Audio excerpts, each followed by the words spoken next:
Actually, I have to credit these warm-ups to Adam Nolly Get Good of Red Ceasefire. He's filling in on bass for us right now on this Dream Theater tour. He's filling in on bass for us, and he's a better guitarist than anyone in this band. And he's just got like a phenomenal technique. So he was showing us some simple exercises, and these are actually not. They seem so simple that you'd be like, why is this even an exercise? But the idea with these is that you're breaking down the very motion.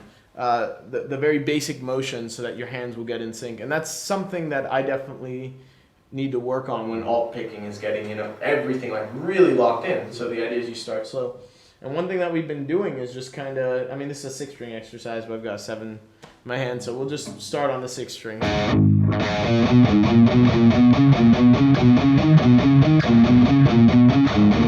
And like at that speed, you want to do it slow. You don't want to do this fast. And you just want to kind of focus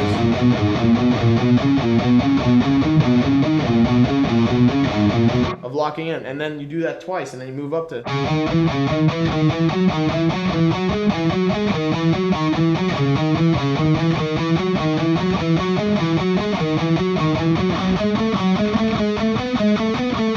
And so on and so forth. Move up the strings and down. All 6 strings. It seems really so boring, and you do it to a metronome. Just make sure you have the metronome going there in the background. You do it for 5 minutes. And I know it sounds boring. It can be.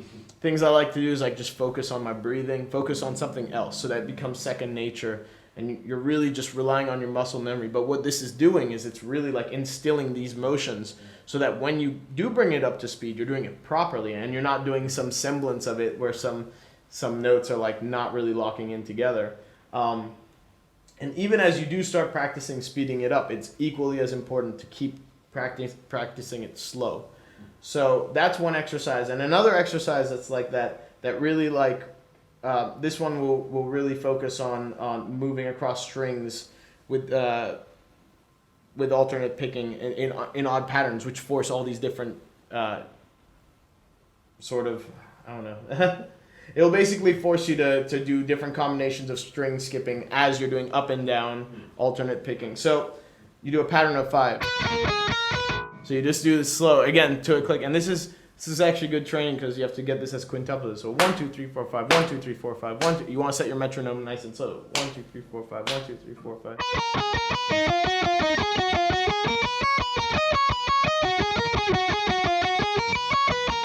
And that's the pattern there. You just repeat. Do that for 5 minutes.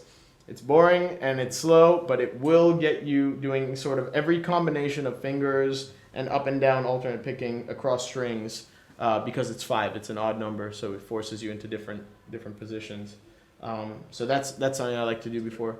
You won't notice it until you go up on stage and you realize how limber your hands feel and how much more effortless it is to lock in on both sides. So there's that. Another thing I like to do, and I have to credit this one to Tosin, because I don't actually know any exercises of my own, is this one is it's basically something that'll help you work on alternate picking and sort of string skipping, and it's just this totally chromatic, arbitrary sounding thing. It's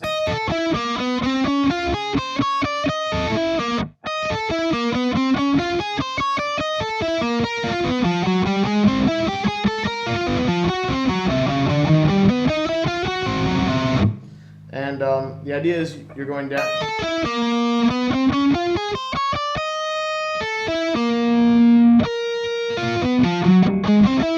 And strict alternate picking. Now, the fun part comes when you actually try to accent it differently, because right now we're accenting every 4 notes, which is kind of easy. And 1, 2, 3, 1, 2, 3, 1, 2, 3. So if you do it as 3s,